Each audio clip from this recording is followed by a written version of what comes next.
Chemistry Room Fragrances is the perfect addition when elevating the vibe of any space. Whether if it's your home, car, or office, and something needs a quick refresh, our room fragrances provide that beautiful burst of fragrance with just one quick mist. Shop now at www.chemistryroomfragrances.com and be sure to follow us on Instagram at Chemistry Room Fragrances. Chemistry Room Fragrances. Smells so good.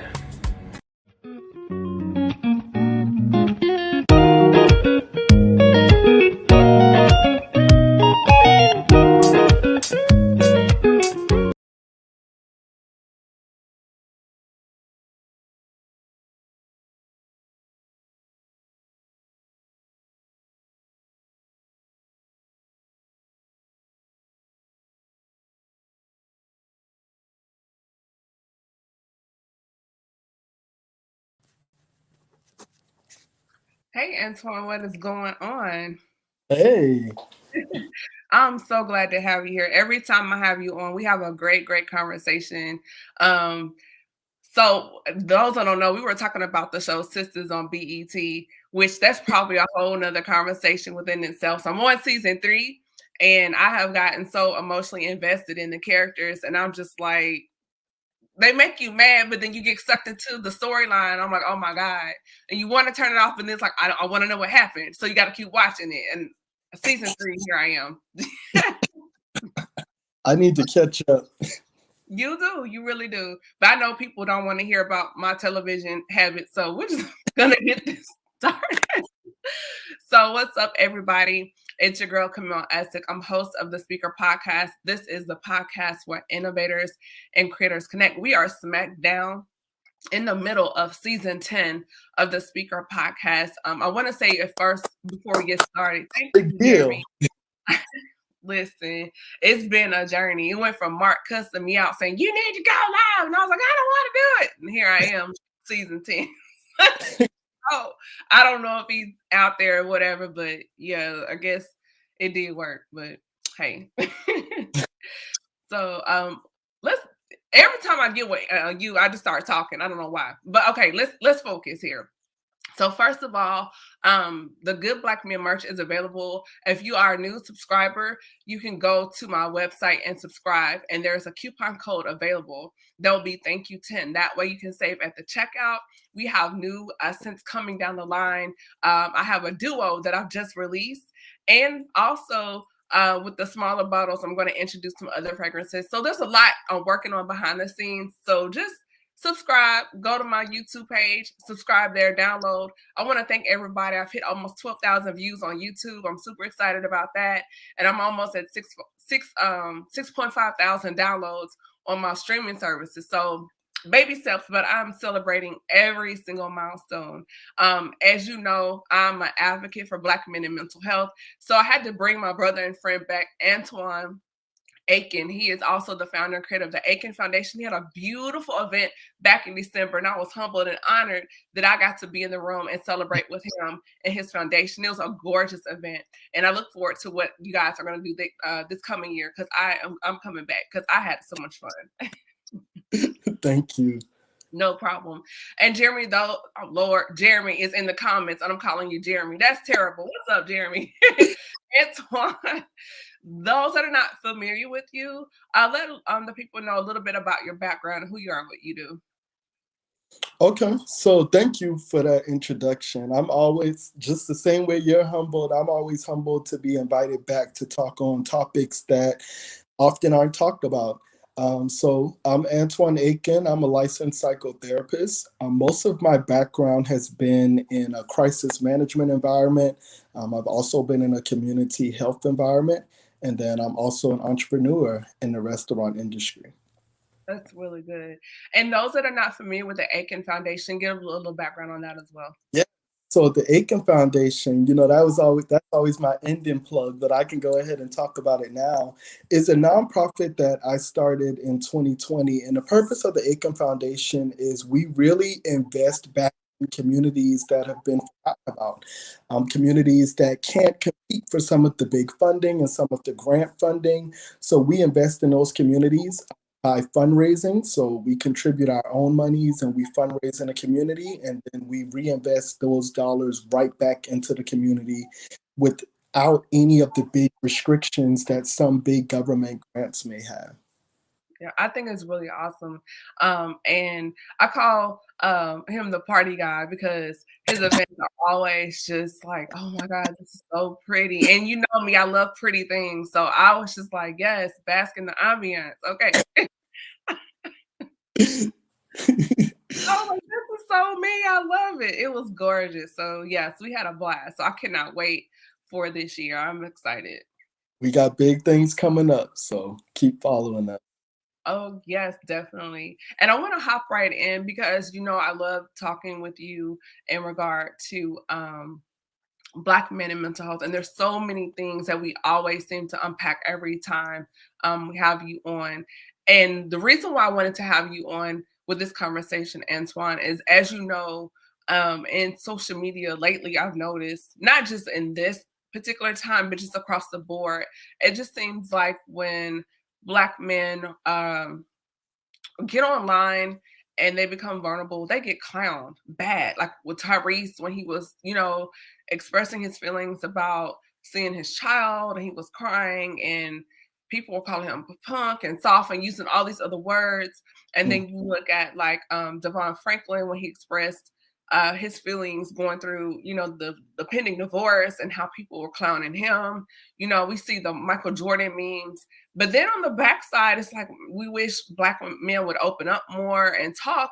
But when they do, they're combated with ridicule, name calling, labeling, soft, whatever. And this is why I wanted to have you on here. So the first thing, Antoine, just to kind of help me unpack this conversation is um the reluctance of why men don't open up. Like, why are Black men ridiculed for sharing their feelings and emotions?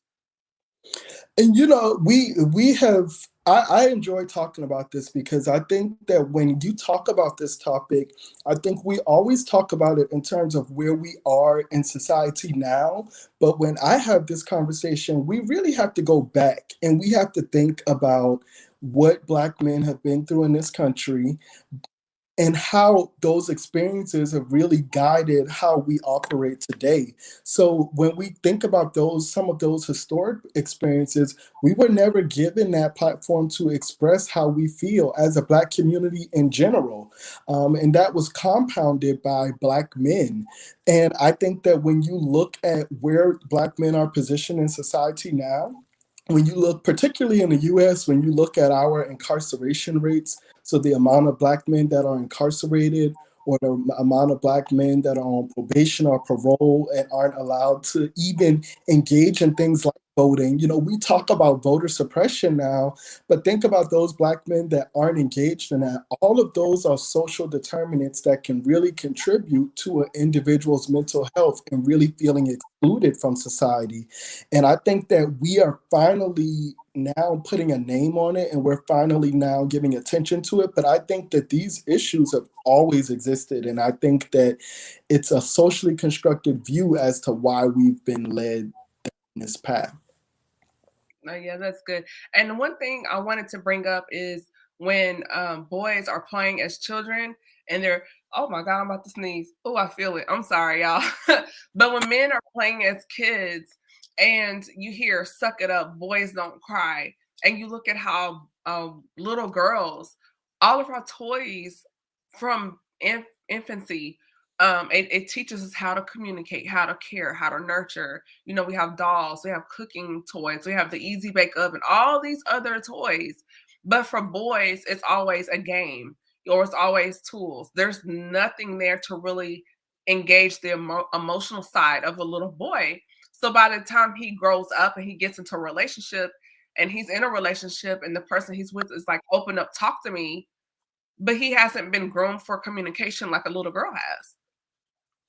I completely agree, and that's why you're seeing that there is a push to have more ambiguous toys and have more toys that don't necessarily push one thing towards the other. I think that when you look at a lot of the toys and when you look at the video games and looking at what it promotes, is that really what we want to promote as a race? Like, is that really the image that we want to be seen as? But those are the toys that are constantly pushed in our communities. When you go to inner city communities and you go in, corner stores, or when you go in stores in those community, look at the toys that are there compared to other communities. So it's a whole social push in terms of how Black men are socialized, and I think that that impacts our mental health. To your point about not even being given an opportunity to express, the toys is part of it, the conversations is part of it.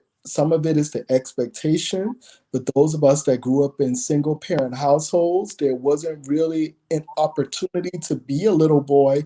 I can remember growing up, and some of my family members that were a part of a single parent household, there would be things like, you're the man of the house now. Those were things and themes that were instilled. And it's like, no, that's still a kid. Like, Right. being the house is a whole nother responsibility, but now that responsibility is put on this little boy.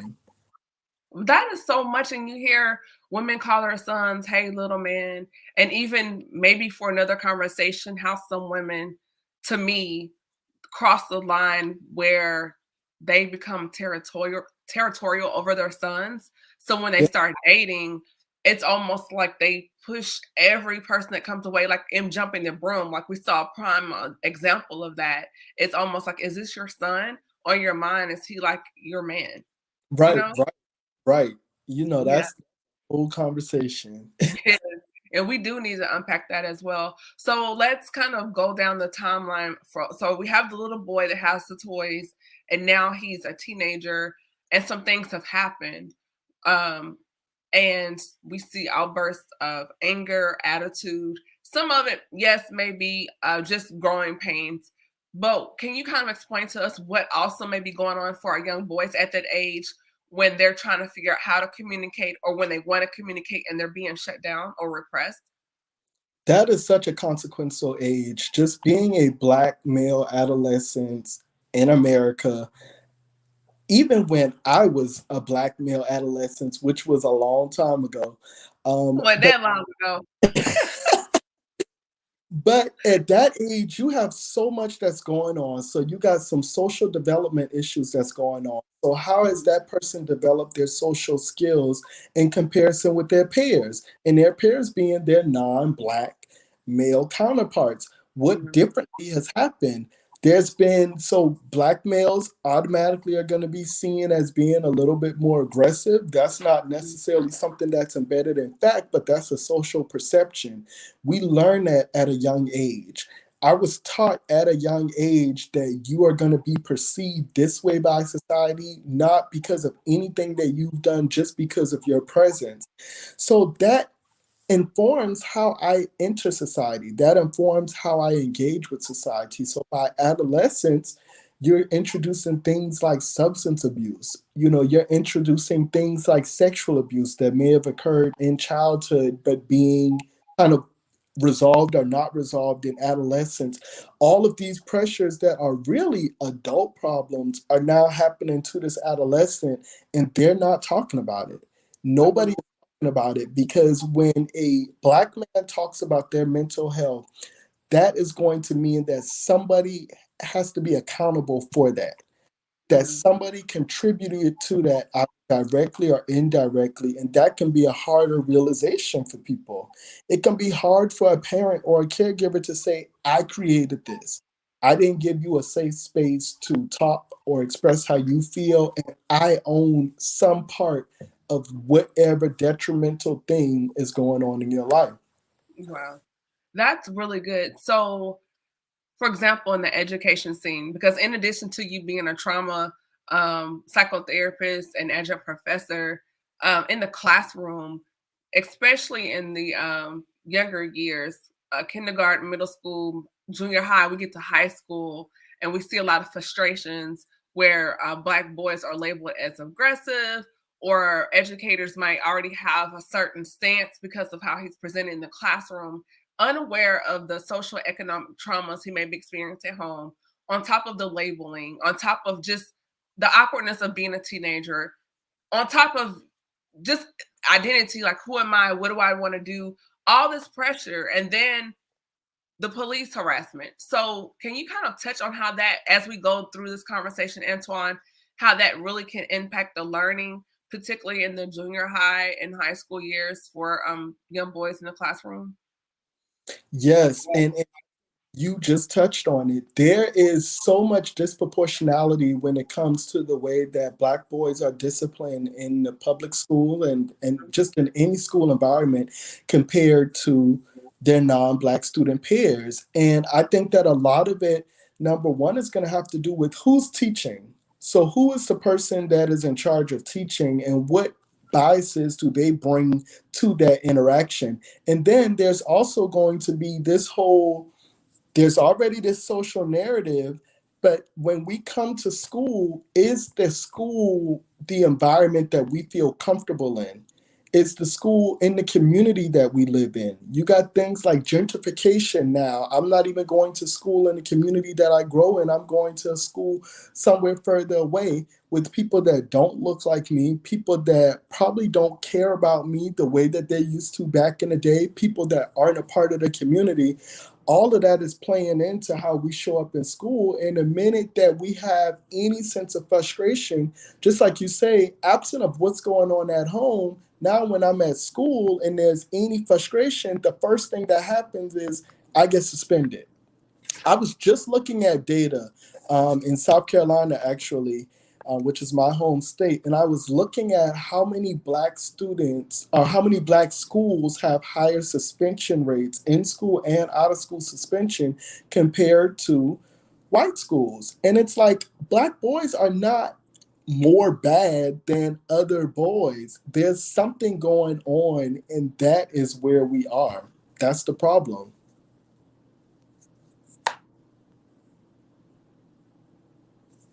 To me personally, I think there's a cultural disconnect as far as culturally how some kids communicate and between the educators and the students. Like for myself, I grew up in the suburbs in Nashville all the way through sixth grade. And then in sixth grade, they started to bus. And then I got sent to air quotes an inner city school, Wharton. At that time, it was, and now I think it's called Big Picture High School, but at the time it was Wharton Elementary, all the way out by TSU and Fisk off of DB Todd. So I, even me as a Black girl, I experienced culture shock transferring from the suburbs to a school in the city because of the cultural difference. So then I had that being teased, oh, you talk like a white girl, da, da, da, like all these other things. But when I left there in high school, I transferred to another school. I experienced culture shock again because I went from being in Nashville to way out to a small town in West Tennessee for 3 years. And so then I experienced another shift in culture, community, language, so many other things. And I now deal with that as a girl. So I can imagine for a boy what that experience could have been like just the shift. And even to your point of saying how when you went to that inner city school, what you experienced, that's also part of the problem. We can't blame non-Black people for everything that our community has not only tolerated but has fed into. So the fact that you experienced that, where is that coming from? Where is that inferiority coming from, where we think that if you talk a certain way that you aren't a part of a certain race? Those are things that have been deep rooted in our community, and we're the ones pushing it. We Yeah. can't get when other races say it because it's being pushed in our own community and in our own race. Yeah, and I see it. I've seen it also through when I was in the military, and now in corporate America. Last year, when I was wrapping up my graduate studies program, and one of the courses in my communication courses, they brought up code switching, and the thing was, we had been doing it for years, but didn't know there was an actual name for it. And we as Black people, we've been code switching for since the beginning of time, where it's like we talk to each other the way we talk to each other behind closed doors, but then when we go to work, yes, oh my gosh, good morning, but then you go home, girl, yes. And people don't understand we've had to do it in order to survive in this country. And I always jokingly said, as a Black woman, as a Black person, I'm bilingual. I know how to speak boardroom and block, Mhm. meaning I can go in a boardroom and present one way. And then when I'm hanging out with my friends, I can cut up and, there's a whole nother language within our communities and cultures. So I think code switching is a real thing. And what about for those Black boys that don't code switch? That Right. they show up and they're allowed to do that, that they show up in society, their authentic selves, whether Mhm. they're their friends or whether they're at the workplace, they are their authentic selves and they don't code switch. How are they seen and perceived by society compared to those that do subscribe to Right. code switch? Those Right. aren't things that are fair, but those are things that when you talk about mental health, and when you really think about what mental health is such a simple concept. There's complexities to it because mental health is complex, but when you think about the simplest definition of mental health, it is impairment. It is some kind of impairment that is causing you psychological, emotional, some impairment in your life because of something that's not physical. So Mhm. physical health, of course, is going to be just, your everyday sicknesses. It's a mental health issue. And when you Mhm. think about how simple that is, you can see how so many things in society can really contribute to. And when those things are compounded and not addressed, that's when you have Black men that have severe mental health issues.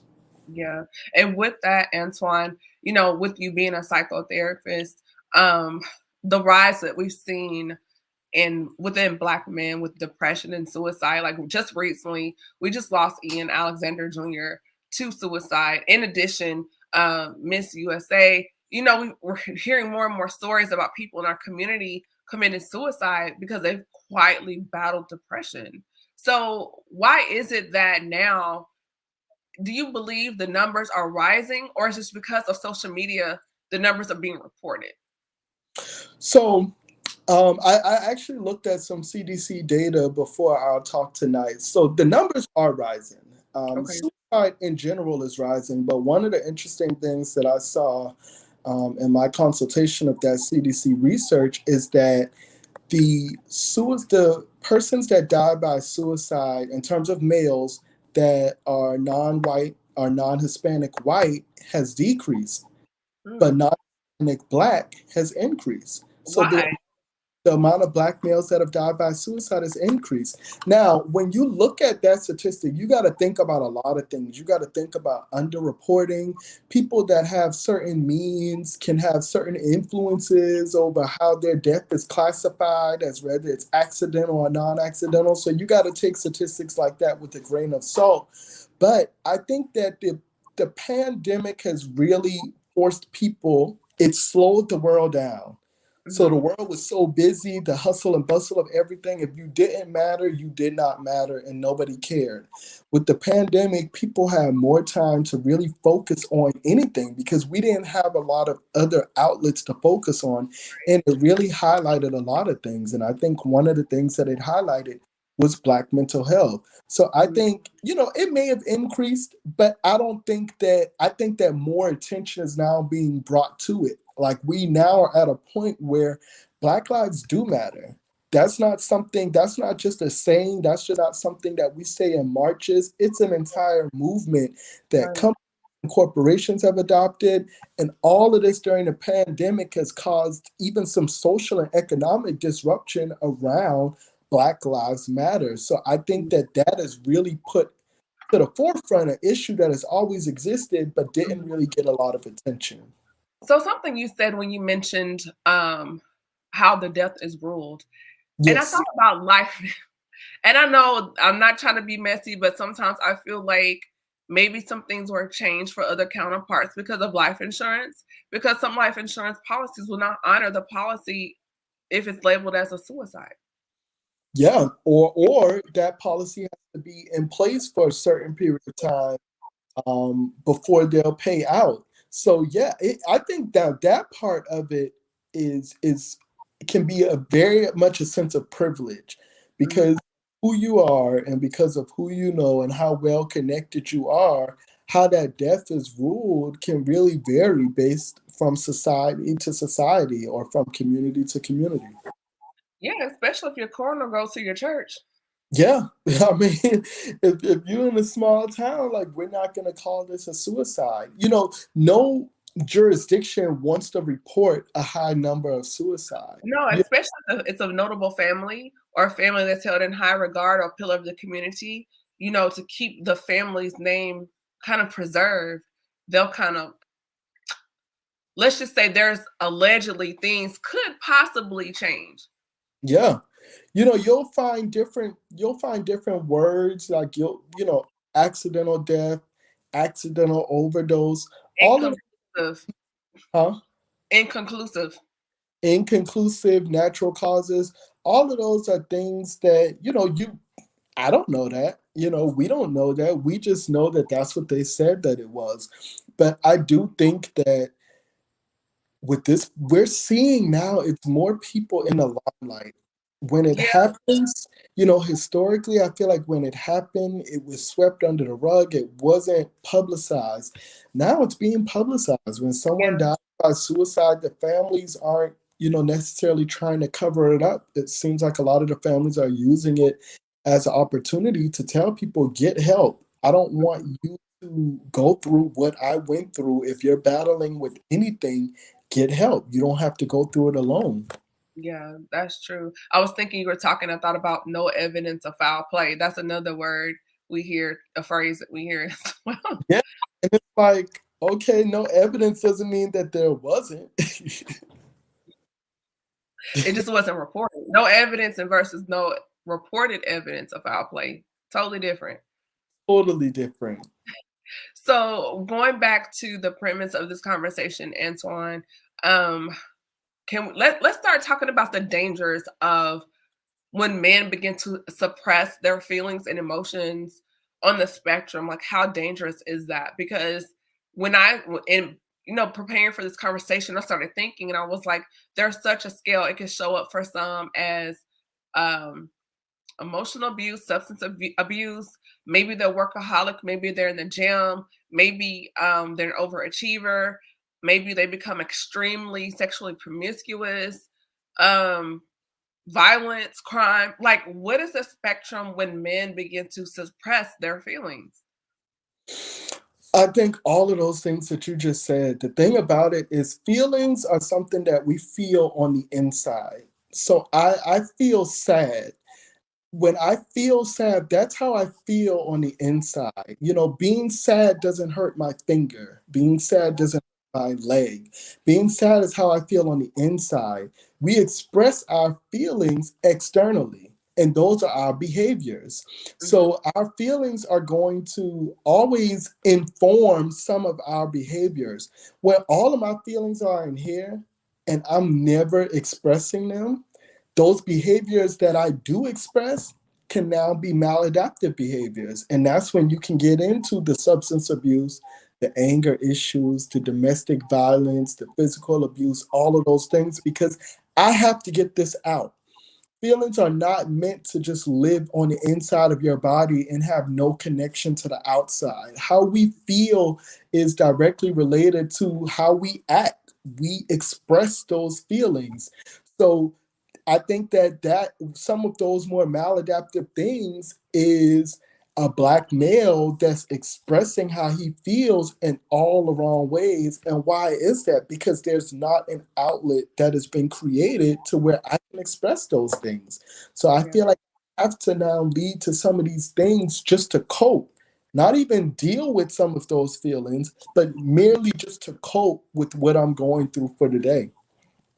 Yeah. But then what irritates me, Antoine, is that when you guys do begin to open up and talk and share, like I mentioned at the beginning of this conversation, oh, he's acting like Drake, or he's being soft, or oh, he's being sensitive. We start hearing all these labels.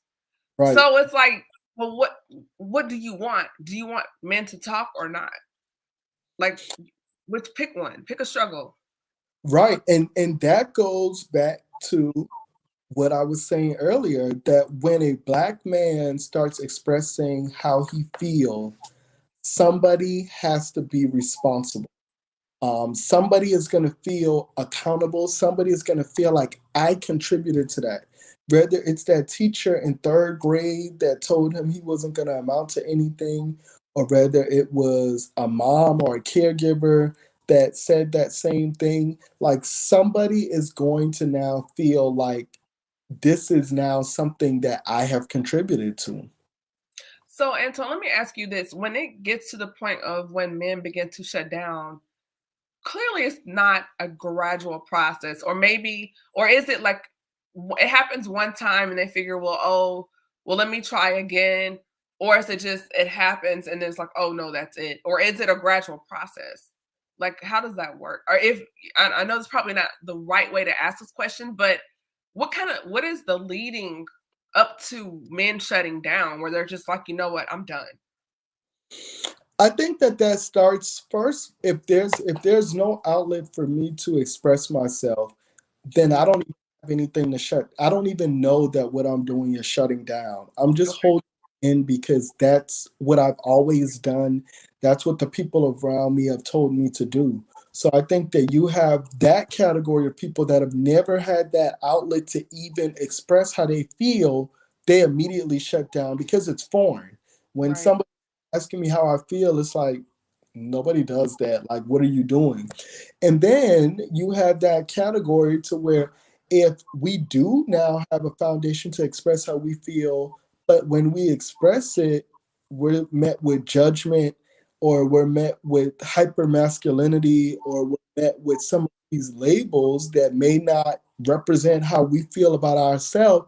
Right. Now I'm not going to do it anymore because Right. when I did it, it didn't work. And then the third category is going to be those men that, and I think that I'm one of those people that, regardless of what foundation has been laid, or regardless of how uncomfortable it makes people feel, I'm going to express how I feel. And that, however that shows up and however I decide to do that, I'm willing to live with whatever repercussions, but I'm going to express how I feel. And the thing about it that I think that we got to keep in context, I'm not a very emotional person, so me expressing how I feel is not going to be me breaking down. I don't cry. People think it's so weird when I tell them that. What? Um, Wait a minute, you don't cry? I don't cry. I've not cried in probably like 6 years. I don't, I don't cry. So the thing is that when I express myself, that may look a lot differently than a black male that is comfortable crying and is Right. expressing himself in that way. But I'm still expressing myself. I'm going to Mhm. express myself just like how I'm talking to you now. Okay. And that's going to be perceived differently than somebody that expresses themselves in a different way. And there's nothing wrong with that. It's Right. different, it's not going to be the same. I don't know why I thought you would have cried. Like, I don't I don't cry. know. I'm a sensitive person, like just as a therapist in Yeah. general. I'm with my feelings. If I'm happy, I'll say I'm happy. If I'm sad, I'll say I'm sad.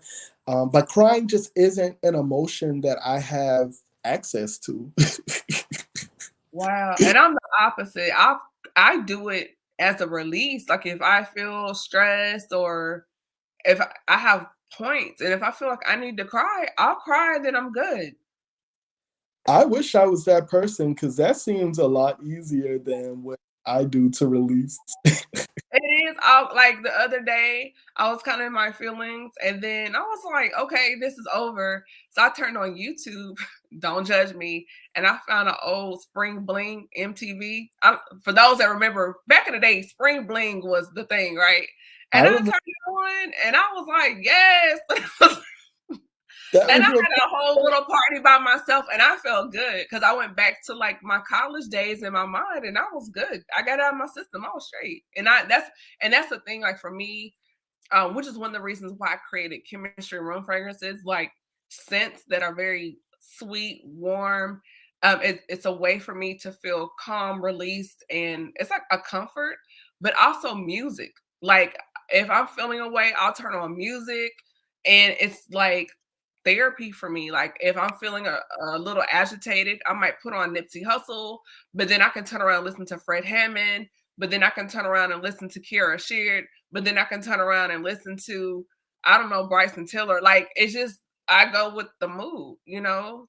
And I'm glad that you brought that up, because what you just brought up were coping strategies, things Yeah. to cope with stressful situations.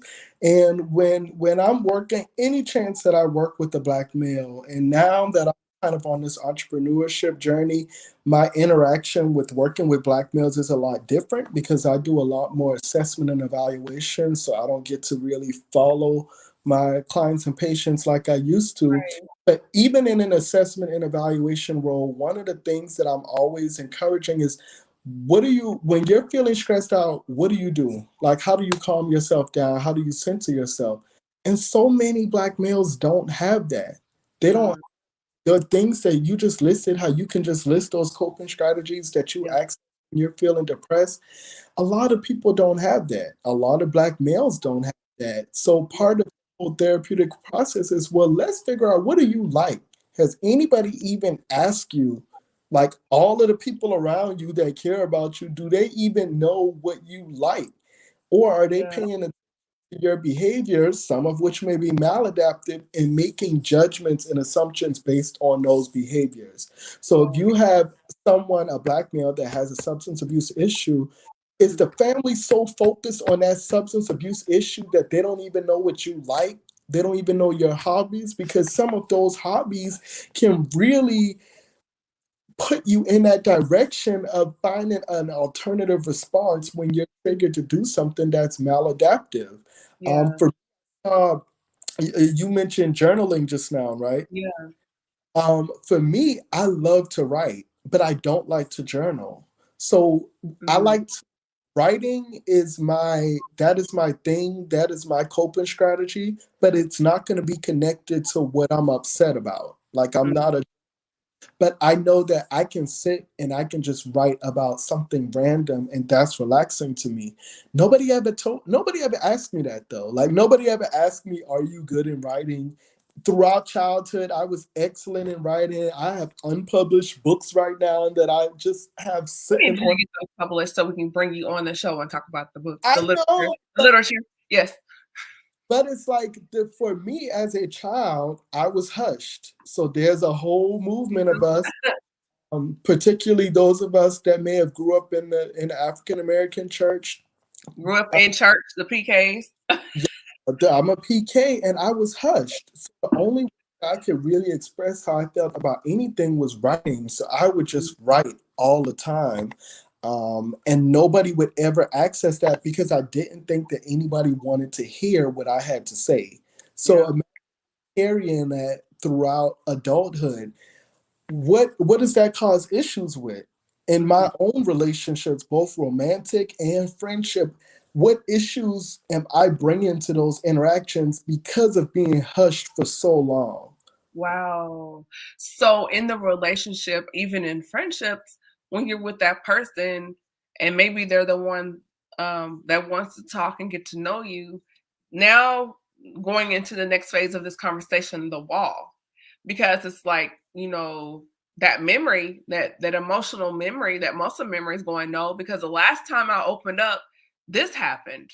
So I'm going to keep my marbles to myself, and I'm gonna put on another mask and a face. And I'm gonna play this role because the last time I opened up and gave my heart and became vulnerable, another flag buzzword, it was weaponized. It was used against me later.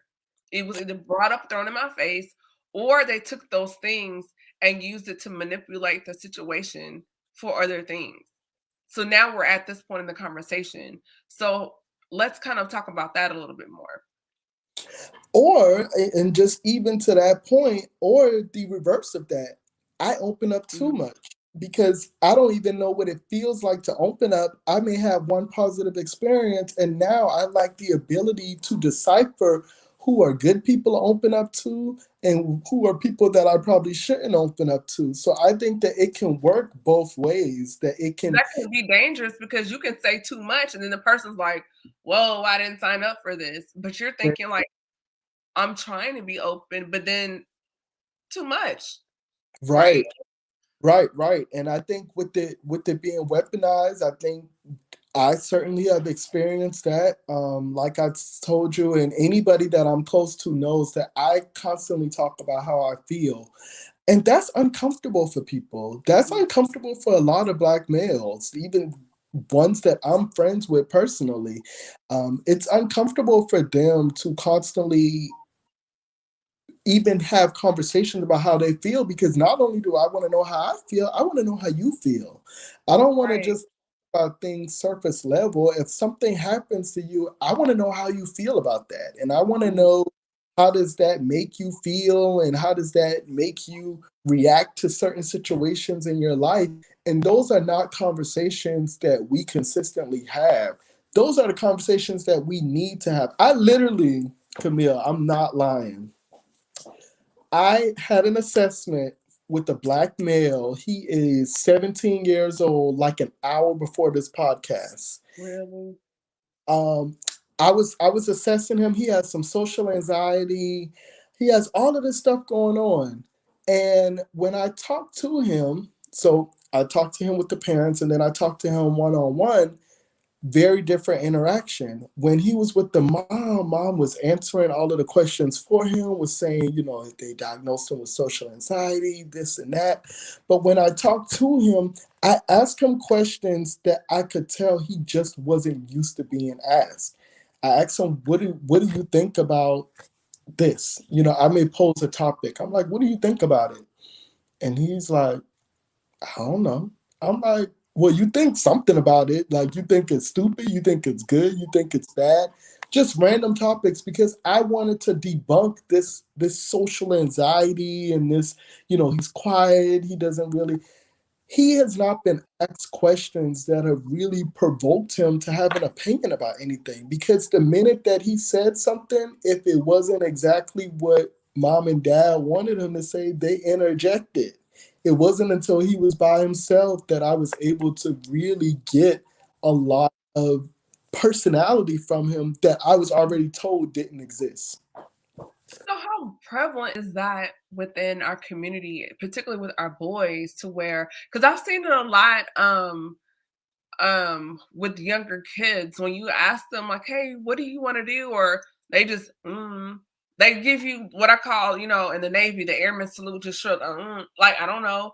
And it's like how, like you said, how do you not know what you like or don't like, or how do you feel about something? Like where is that coming from? Is it just the parents just overbearing or not allowing the child to be expressive? I know I was told a lot growing up, be quiet, go sit down, whatever.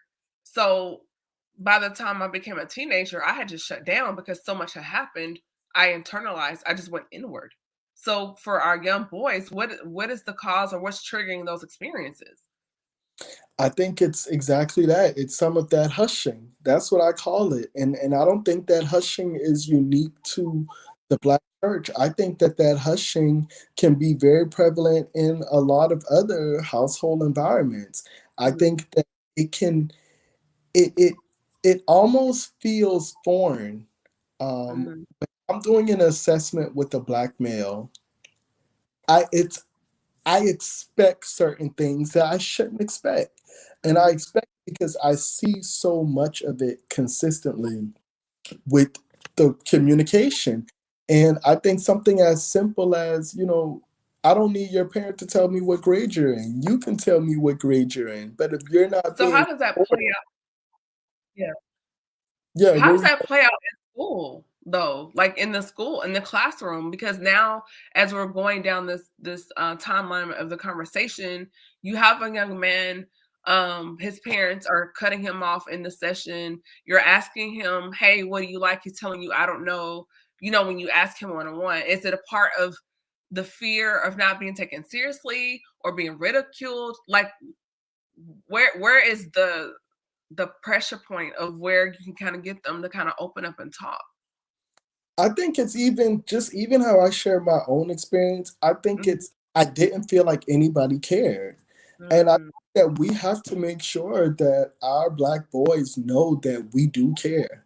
I do want to know how you feel. I do want to know what you think about anything. I do want you to come to me if you have an issue. I do want you, people often will say, you can tell me everything. Can I?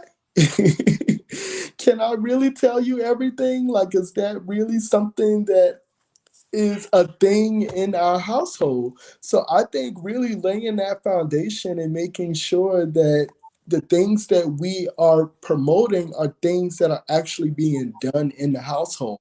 If I mm, don't feel like anybody cares about what I have to say, I'm just not going to say it. And if that becomes a pattern, human behavior will dictate I'm going to do that same pattern because I'm used to people not caring what I have to say. yeah. And then again, it circles back to what we mentioned earlier. Then you see a quiet rise of suicide and depression. And the family's like, oh, we didn't know. We didn't see the red flags. He seemed fine to me. But they missed so many what I call indicators leading up to that. And it's like, but you didn't slow down. Did you talk to your child? Did you even create? Which is my next question: how do we create safe spaces for our young boys to communicate? Like, how do you even do that? And if not with their parents, within the community of friends, or other peers or colleagues, because like we said before, men open up even amongst each other. Oh man, you been a little sensitive, dog. You hear this talk. That's probably my That's horrible good. man impression. Terrible man impression, but sorry, fellas, I tried. That was good though. A for effort, right? But it's like you hear these things, and so it's like I can't talk to my friends because they're gonna call me soft or whatever. I can't talk to my parents, because you hear this growing up. What goes on in this house stays in this house. So it's kind of like escape. Who do I run to? Like who do you run to? I think that when you know better, you do better. And Mm, I think that the generation before us, they were not talking about stuff like this. Like there was not a podcast like this consistently talking about this kind of stuff. There may have been a few people that had opinions about it, but this kind of topic was not a widespread topic. So I think when you know better, you do better. Now that we know better, we have an obligation to do better. And I think that we all hold a role in that. We all have little Black boys in our circle, whether it's nephews, cousins, kids, and we all can create that environment where we're just asking them how they're doing. We're just asking them their opinion about certain things. And I think if you want vulnerability, you have to give it. So even in that assessment that I did earlier, one of the things that I always do, and they always hate it, especially my young Black boys, I always make them ask me a question. And they're oh, like, I don't have any question. I'm like, I'm not moving on until you ask me a question. Like, you don't even know me. You have to have questions about who I am, the person you about to spill your entire guts to. And that's how I'll open it up, where they have to ask me a question about something. How many Black boys are really being told, you ask me a question? Like, mm. you are in the authority. I'm like, you ask me a question. They're like, I can ask you a question about anything. I'm like, yeah, now I did not answer everything, but you But gonna you know ask what? Boys are always being questioned by people of authority, their parents, the police, with harassment. When you think about it, parents like, well, what are you doing in there? me. Or you go to school, well, where's your homework? Or the police, where do you think you're going? Or what business? Who are you? And it's just all. So when you're dealing with questions 24/7 directed at you, you've not been equipped or even given the okay to say, "Hey, you can ask me a question," or it's Yeah. always here like, you don't ask the questions here. These things that we hear. So how do you open the door to make them even feel comfortable to go, "Hey, you know what? You have a voice, and it's just as important, and it matters just as much, and you have the right, just as the next person, to ask a question." Yeah, and I think you do exactly that. You let them know that you can ask me a question and you follow through. Now, I always Mhm. tell them there's going to be certain questions don't ask me nothing crazy that you know Right. that I don't have no business answering.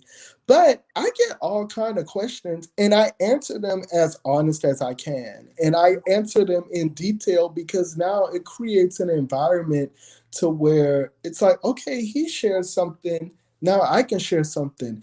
That plays out in our circles. You know, when even in my own circles, if I'm sharing something with you and I'm telling you I feel sad, I feel depressed because of this, and that, now you feel more comfortable to say, you know what, I'm dealing with the same thing actually. I feel the same exact thing. And when I do that question, I do that consistently, um, for any adolescent kid, not as much with adults. I may do it in a different way with an adult, just kind of depends. But I really get asked all kind of questions as simple as, where are you from?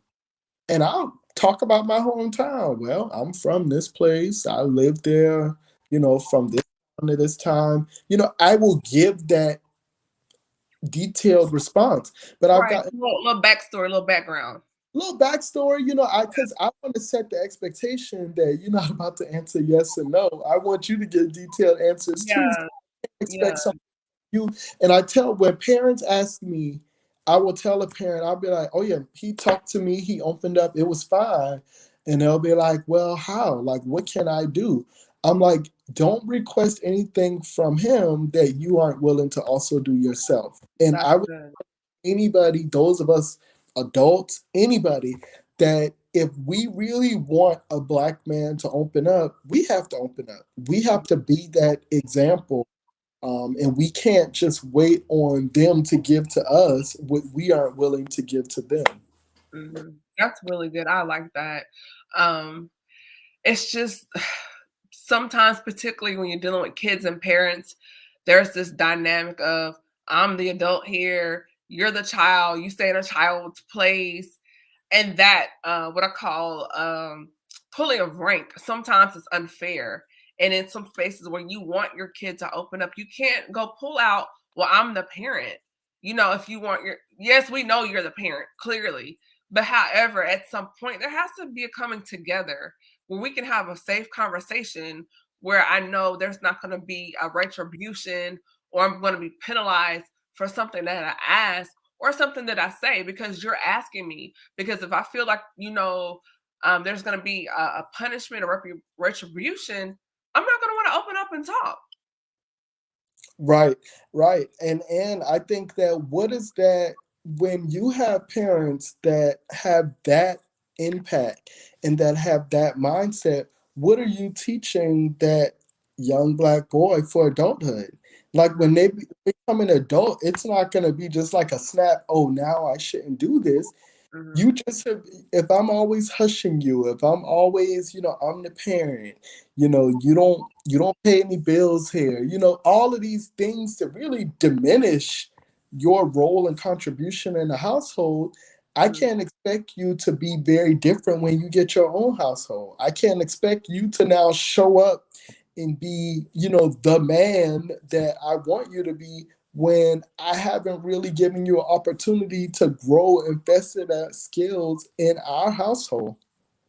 Yeah, because then you get into a relationship. Now there's just another communication barrier, and this person is fighting through what I call an emotional obstacle course, trying to get you to open up and talk because there's so many walls and barriers and fences this person is trying to get through to get to your heart. But because there's so many layers, there's frustration has now entered the chat. Frustration has entered the chat. Right. Look, I completely agree. Wow. This has been a great conversation, Antoine. As we start to wrap up, um, are there any final thoughts that you wanted to add or gems for those watching or listening later from this conversation? Yes, so I know we talked a little bit about suicide. I think that it's important to always keep in mind that suicide is a community issue. It's not an issue of just me as a therapist. It's not just an issue for you, someone that clearly cares and is devoted to understanding mental health, but it's really an issue for the entire community. And we all play a role in making sure that our communities are safe, Mhm. healthy, and vibrant. Check in with your friends, check in with the black males in your life, check in with everybody, and just make sure that people are good. You never know how significant or insignificant your words can be. And Mhm. I think that consistently, when we hear the backstory from someone that dies by suicide, there's all of these pieces that we're now left to put together. And it's like, if we had just put these pieces together a week ago, 2 weeks ago. So that's my message, to check in with people and don't be afraid to express how you feel, regardless of what you perceive may be the backlash. So I commend these celebrity males, black males that are now expressing how they feel unapologetically. I celebrate that. Yeah, I just wish as a whole or a collective on social media, when we see the Devon Franklins or the Tyrese Gibsons or whomever else is on social media, when they do opt to open up and share how they feel, that we not do that, not tease, ridicule, because they're expressing real hurt. And just because they're a celebrity or person of notoriety or just an everyday person, they're still a person, they're still human. And Right, your bank account, your social economic status, your zip code does not denote or take away from your humanity. We're right, all going through this thing called life, and we hurt, we cry. Well, some of us cry. Uh, we have a range of emotions, and when someone is being authentic and genuine and sharing that, you need to listen because what if that was you? One day that could be you. Next week, tomorrow it could be you, and you're gonna want people to empathize with you and wrap their arms around you and say, "Hey, it's okay, we love you." And it's like we this what I call the keyboard courage out here. It's like slow down because you feel like I never see them. I think personally, I feel like social media has created a disconnect, particularly even more with the pandemic, because we've all been quarantined, isolated away from each other. So everything now is digital, it's virtual. But it's like behind this screen, there's keyboard, there's a real human being here. So you can say and type, and we create memes and kiki. But at the end of the day, someone is reading that, and that meme, that quote, that tweet, we've all done it. I've done it. We've all joked. But at the end of the day, it's like, hold on, stop, slow down. That's a person. right. I agree. I I completely agree. Yeah. So what is new? What's going on? What's on the horizon? Um, I'm ready for the next event. Just to let you know, I'm there. So Well, a big plans with the Aiken Foundation. Like I said at the beginning of this podcast, my nonprofit, I was really led to create a nonprofit, and I'm continuing in that very spiritual place as to why I was led to do that. So some of the things I can clearly tell you, yes, we're working on this. Other things, I'm just whatever I'm led to do to help stabilize my community, I'm gonna do. Um, and continuing in the restaurant industry, and continuing talking about mental health. Mental health is something that I'm passionate about. Mental health is something that, again, I was led to. For those of us that are in the spiritual and even in the prophetic realm, I was led to do this work. So I'll continue doing it, and I'll continue talking about it every chance that I get. yeah, I love it. And then you guys also give scholarships to HBCUs. There, Yeah, such as North Brown in Atlanta. yeah, I always live vicariously through anyone connected to a HBCU because my whole life I attended PWIs, and I always said if I went to pursue another degree, I want to go to an HBCU. You know, I have my Hillman College sweatshirt. You know, it's kind of like my pretend. I'm for the love of Hillman. I stayed in Hyatt Hall. listen. So I have not had that HBCU experience as a student either. So I share that with you, that that's definitely an experience that I value, and I've lived vicariously through other people that have had that experience. And I support HBCUs 100%. Yeah, I had a small taste of it when I was a freshman in high school, ninth grade. I did the Upward Bound program, and I did it at an HBCU Okay. in Lane College, and I loved it. And that was my little HBCU for the summer, and it was great. Like I had a great time. That even though it was a smaller HBCU, and I've met people there that I'm still friends with to this day. But yeah, I did Upward Bound at the HBCU when I was in high school.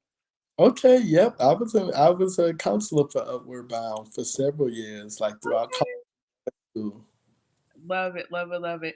So, those that want to connect with you or get more information about the conversation we had tonight, or even to get a greater understanding of where they are in the spectrum as far as their mental health, or just to have a conversation privately, where can people reach you on social media, Antoine?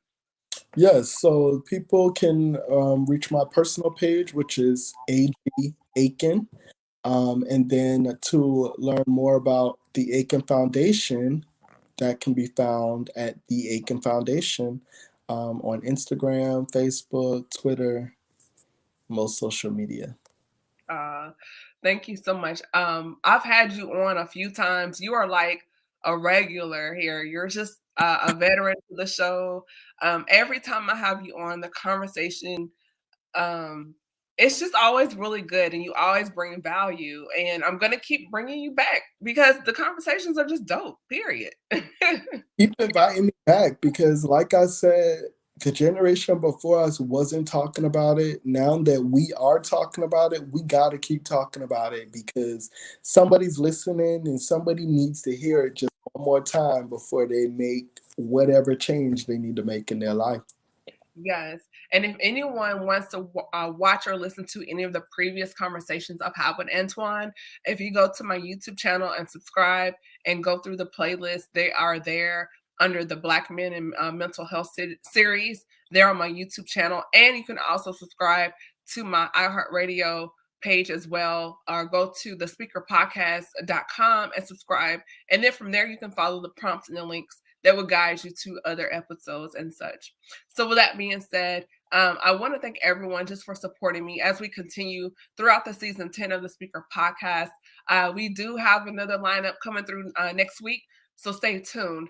Be sure to hit the notification button and subscribe on my Instagram page at Camille.Essick. You can follow me there. I have lots of tidbits. Also, with Chemistry Room Fragrances, we have things available. Be sure to grab that coupon code if you are a new subscriber. That will be thank you 10. That way you can save at the checkout. And also, I'm super appreciative and humbled to have Antoine here tonight. And I hope you all got something from this conversation. Be blessed. I'll see you all next week, same time, same channel. Be blessed. Good night. Thank you.